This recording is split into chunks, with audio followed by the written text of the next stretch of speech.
right, welcome to today's episode of Tomorrow's Leader, where we dive deep on all things leader related to leading yourself and leading others. I'm John Laurito, your host. I hope you are having a great start to your new year. We are now almost in February. God, this year is flying by. Crazy. So I want to talk today about a topic that I know if you are a leader, this is an issue for you or has been at some point, whether you realize it or not.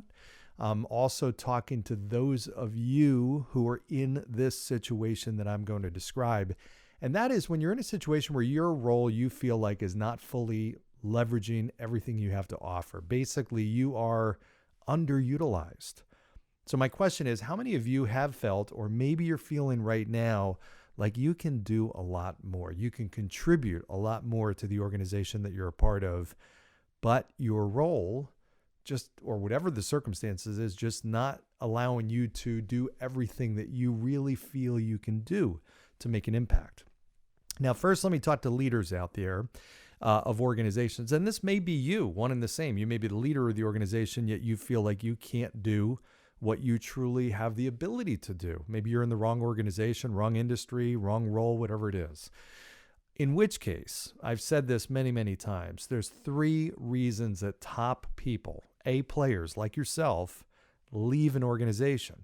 1, it's because they are not growing, ultimately, not growing to the degree that they want to. Secondly, it's because they're not making the impact, not an impact, but not making as big of an impact as they know they can make. And third is that they just don't feel valued by you or by the organization. They may love you, they may love the company, but if one of those 3 things is not there, it's just a matter of time. I'm telling you, at some point they're going to leave.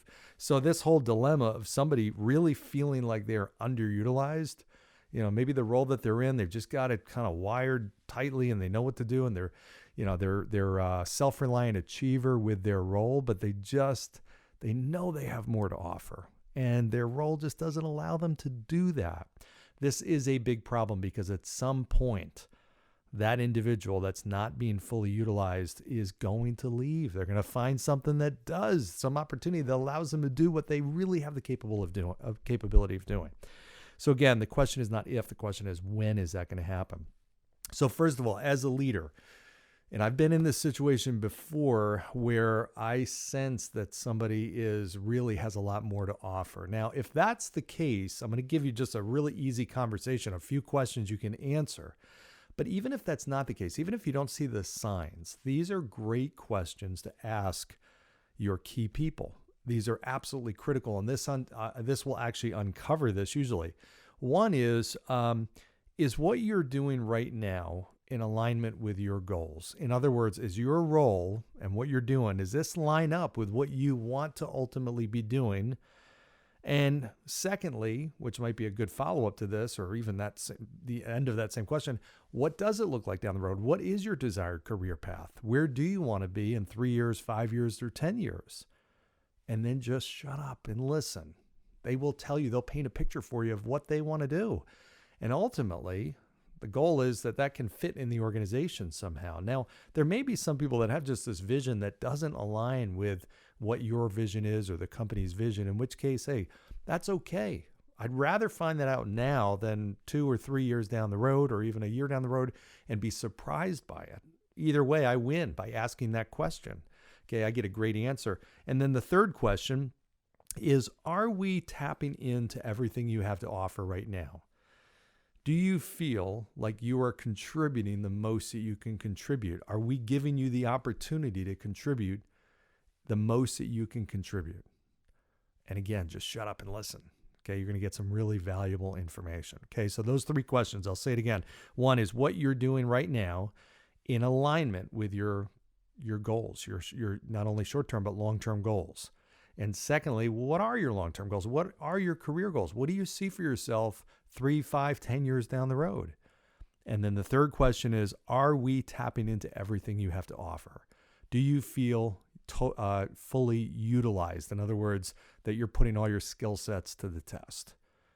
Okay, those are 3 key questions. Now, if you're on the other side of this and you're that person that feels underutilized, and I've dealt with a lot of people like this, and myself, I felt like that at different periods of time in my career, This is something that is really, it's got to be initiated by you. Don't wait for your leader to identify the fact that you're underutilized, because I know it. I'm talking to you. I know you're not happy. You're not truly fulfilled because you know you can do more.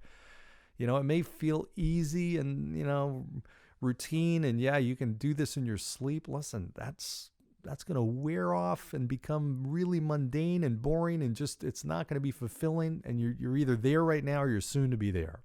In which case, nobody wins. That means you got to look elsewhere. The company loses too. So the first thing, before you start looking elsewhere, have this conversation with your leader and just say to them, and just think before even this conversation, think about the organization as a whole. What problems exist that you might be able to help solve? Don't think in the boundaries of what your current role is. Just think about your skill sets, your passion, your desire, what you have to offer. What problems exist in the organization that you can help provide a solution to? Okay. Secondly is, what opportunities are there that we're not taking advantage of, that you can help take advantage of? These two things are what keep leaders up at night. Geez, what problems do we have? What do I know about? What do I don't know about? How do we solve these things? Trust me, your proposed solutions to these problems, just the fact that you're identifying, hey, I see a problem, or I see something that will become a problem, and here's what my suggestion is to solve it. Here's how I can fit into that solution. I will tell you that conversation will probably be one of the most effective and best conversations you ever have with your leader. If nothing else, it shows them that you really care. It shows them that you're thinking big picture about the business. It shows them you're smart, you have initiative. And if they don't put you on task and put you in motion, so to speak, to solve that and maybe enlarge your role, trust me, you are on their radar screen. You're in front of mind for them. And that next opportunity may be something they tap you on the shoulder for. Okay, so what problems are there in the organization that you can help solve, and how?